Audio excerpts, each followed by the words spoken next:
Hello friends, and welcome back to another gardening video. In today's video, I'm going to share how you can easily graft different colors of purslane on Portulaca plant. So this yellow colored purslane and this reddish colored purslane I'll be grafting on this white colored Portulaca plant. For this I have taken a plant with a few branches and I have cut off the branch which was towards the lower side. And then I'm going to create a V kind of shape in the center of this thin stem, and I'm going to take my purslane branch and I'm going to give it a cut on both the sides so that we get a V-shaped end which we can insert inside the Portulaca stem. And in this manner, after putting it in, I'm going to take a piece of sellotape and stick up both the branches nice and tightly so that it gets grafted nicely. And I'm going to next take the other shade of the purslane branch and I'm going to repeat the same process on another branch of this white moss rose plant. So in a similar manner, I cut the center and I gave the purslane branch also a cut so that it can be inserted inside the other branch. And then I tied this up also using a piece of sellotape, and then I put a piece of polythene to further tie it up securely.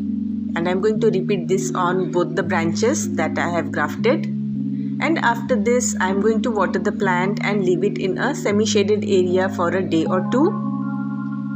I also in fact grafted some other shades of moss rose on this white colored moss rose just to see whether they can also take the grafting or not, because I know that purslane is a very dominating variety, and if I graft purslane, then chances of the other grafts of moss rose surviving is a little bit less, but I just wanted to see.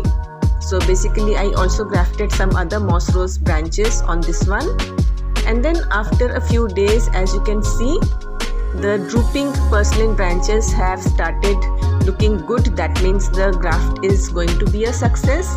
And even the other moss rose colors which I had grafted on this white Portulaca plant is also looking okay for now, and the white moss rose had bloomed in between. Over here you can see the purslane has grown so well that I had to give it some branches for support. This yellow one bloomed first, and after a couple of days the red one also bloomed, and you can see that the moss rose is not growing as well as the purslane grafted bits, because the purslane was actually very much dominating and it was taking most of the nutrients, and it was flowering and it was doing well. So after a few weeks, around 15 to 20 days, I decided to remove the polythene and the sellotape and see how well the grafting has happened. So I removed the sellotape from both the branches, and now let me show you the grafting, how it happened. So for the purslane, the grafting was really nice. It had grafted well enough, but the moss rose ones which I had grafted, some of them were not looking too good. In fact, the branch had started yellowing a little bit. So after some time I trimmed off the plant because it was growing a little bit too tall and I wanted some branches to come out.